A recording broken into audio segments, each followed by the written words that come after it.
Bentornati nel canale, io sono sempre Salvatore di Food and Nature e oggi andremo a preparare insieme in poche ore il pane casereccio alle olive. Vi sembra di sentirne già il profumo? Beh, anche a me. Andiamo a scoprire gli ingredienti, ma prima sigla!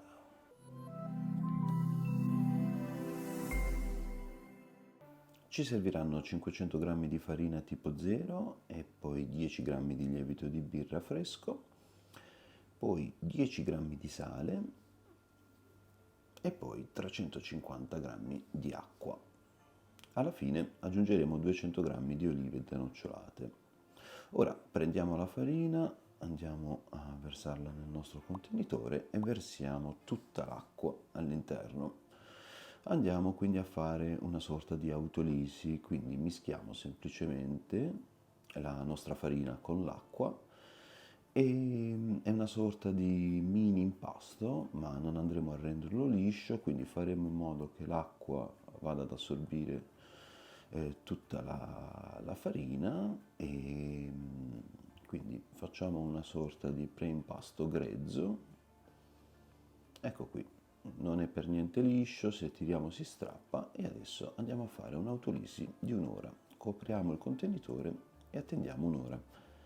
Dopo un'ora il nostro impasto si sarà già trasformato e sarà già molto più estensibile e non si strapperà più così facilmente. Adesso aggiungiamo il lievito sbriciolato e andiamo a fare il nostro impasto con le mani, quindi prendiamo l'impasto dal basso verso l'alto, portiamolo verso il centro e facciamo sì che vada a assorbire bene bene tutto il lievito.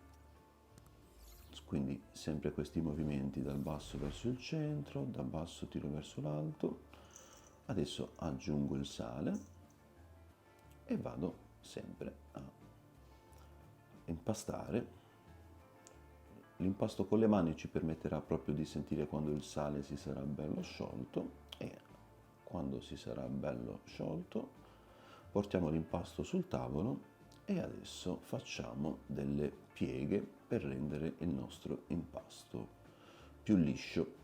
Non diventerà subito liscio e a un certo punto lo sentiremo anche un po' appiccicoso e quindi con la mia spatolina vado a raccogliere tutto e gli facciamo fare un riposo di un quarto d'ora circa.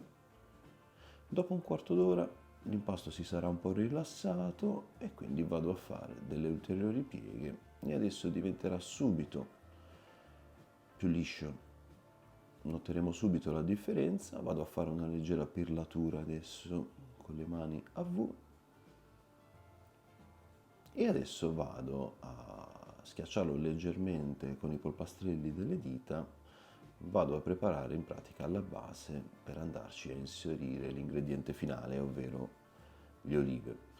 Quindi prendo una prima parte di olive e vado a cospargerci la superficie dell'impasto. Adesso la parte superiore la tiro verso il basso e la parte inferiore la porto su. Quindi faccio una sorta di mini piega a racchiudere tutte le olive, una leggera pirlatura e vado di nuovo a creare la base per inserire il resto delle olive. Questo è un impasto che si potrebbe fare anche con la planetaria, però con le mani avvertiamo tutte le sensazioni che l'impasto ci restituisce. Quindi adesso stessa cosa, il lembo superiore lo porto verso il basso, quello inferiore verso l'alto e vado a fare una leggera perlatura assicurandoci che le olive rimangano più o meno tutte verso l'interno. Adesso tutto nel cestino, lievitazione di un paio d'ore.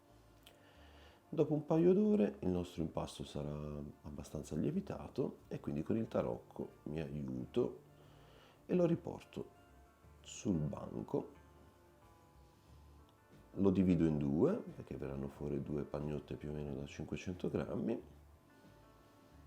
Faccio una leggera pirlatura, questa è una sorta di preforma, quindi vado a pirlare prima la prima parte e poi la seconda parte, con delle piccole pieghe, senza esagerare, senza stressarlo troppo.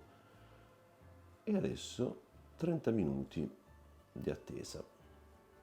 L'impasto si sarà un po' rilassato, adesso cospargo un po' tutto con la farina, senza esagerare, e faccio la mia formatura. Quindi il lembo superiore porto verso il basso, quello inferiore lo porto verso l'alto e poi con i due triangolini laterali vado a portarli verso il centro, vado a pinzare leggermente e poi parte superiore porto tutto giù a formare il mio piccolo pane e con l'apertura verso l'alto vado a metterlo nel cestino di lievitazione che avrà la farina sul fondo. Stessa cosa per l'altro, lembo superiore verso l'alto, il lembo inferiore lo porto su, pinzo bene con le mani e adesso i due triangolini laterali verso il centro e poi parte superiore a racchiudere tutto e faccio in modo che sia ben chiuso. La parte della chiusura, la parte della chiave, sempre rivolta verso l'alto, nel nostro cestino andranno a fare la lievitazione finale. Copro sempre perché non dovrà prendere freddo e altre 2 ore di lievitazione. Dopo 2 ore accendo il forno a 230 gradi con una pietra refrattaria all'interno, in questo caso io uso la lastra in acciaio della Uni, va benissimo una pietra refrattaria comune e adesso, bella bollente, vado a appoggiarci su il pane sul quale vado a fare il mio taglio, profondo circa mezzo centimetro, 1 centimetro e dritto in forno. Aggiungo vapore, quindi con uno spruzzino, e vado a cuocere per mezz'ora. Dopo mezz'ora abbasso a 200 gradi, apro un po' la porta del forno per far uscire il vapore e cuocio per altri 10 minuti a 200 gradi. E dopo la cottura finale, ecco qua il nostro bello pane, il bel pane casereccio rustico aglio e olive, fantastico, c'è un profumo meraviglioso in casa.